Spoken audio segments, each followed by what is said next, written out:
उठें और चमकें।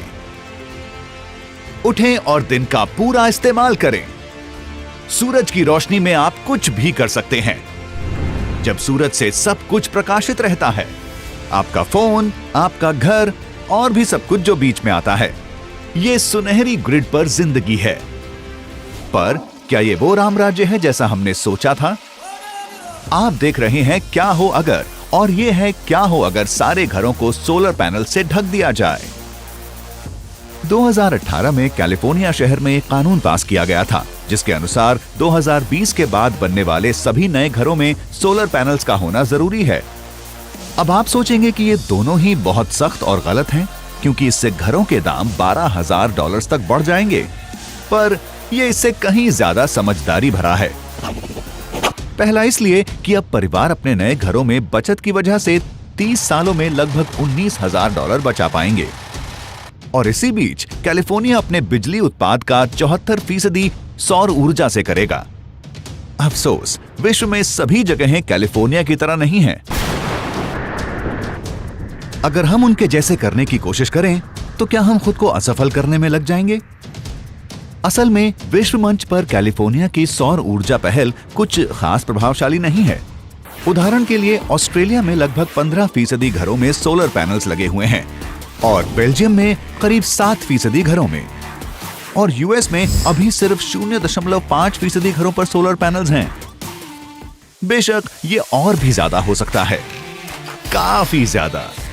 यूएस में सिर्फ 8 बिलियन स्क्वायर मीटर ही उपयुक्त स्थान है जहां छतों में सोलर पैनल से हर साल 1400 टेरावाट घंटों की बिजली बनाई जा सकती है। यह यूएस में मौजूद ऊर्जा उत्पादन का 40% है। बेशक हमें कुछ चीजों पर पहले काम करना होगा। हर घर में सोलर पैनल होना ये एक बात है, पर इस बात को सुनिश्चित करना कि सभी को अपनी जरूरत के हिसाब से भरोसेमंद ऊर्जा मिले, ये आसान नहीं है। उदाहरण के तौर पर कई देशों में सूरज की रोशनी ज्यादा नहीं होती, या वहाँ कम लोग रहते हैं, या उनकी ऊर्जा की जरूरतें कम हैं। ये बातें सौर ऊर्जा पर उनकी निर्भरता को अव्यवहारिक बना देती हैं। इसे ऐसे सोचें, हमने पहले कहा कि अगर कैलिफोर्निया में सभी घरों में सोलर पैनल्स लगा दिए जाएं, तो वो शहर अपनी ऊर्जा खपत का करीब 3/4 हिस्सा सौर ऊर्जा से उत्पन्न कर लेगा। पर इसी तरह चलते हुए वायोमिंग जैसा शहर अपनी ऊर्जा खपत का सिर्फ 14% सौर ऊर्जा से उत्पन्न कर पाएगा। तो इस तरह की योजनाओं की सफलता निर्भर करती है किसी एक जगह की ऊर्जा की जरूरतों और लोगों की अपेक्षाओं पर,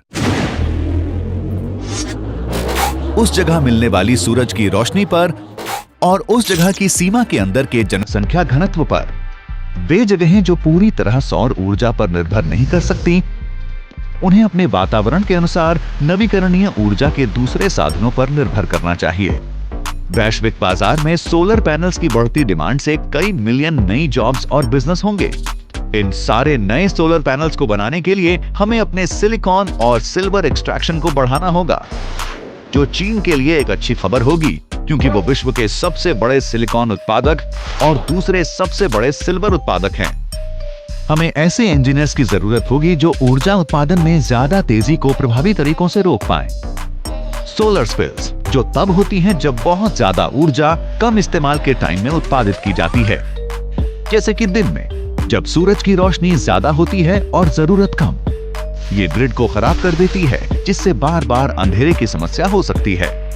इंजीनियर्स के लिए सबसे बड़ी चुनौती होगी ऐसे तरीकों को ढूंढना जिससे इस उत्पादित अतिरिक्त ऊर्जा को कहीं और स्टोर किया जा सके और जरूरत पड़ने पर इसे इस्तेमाल किया जा सके।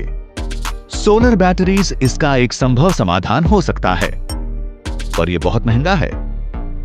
पर संयोग से ज्यादा डिमांड सौर ऊर्जा से जुड़े दामों को कम कर सकती है।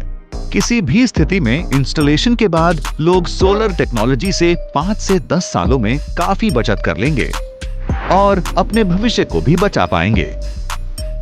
तो अगर आप आज ये देख रहे हैं तो कल क्या देखेंगे? इस मौके का फायदा उठाएं, अपने दोस्त को एक ऐसा भविष्य दिखाएं जो हमारा हो सकता है। और ऐसी ही बढ़िया जानकारियों के लिए देखते रहिए क्या हो अगर।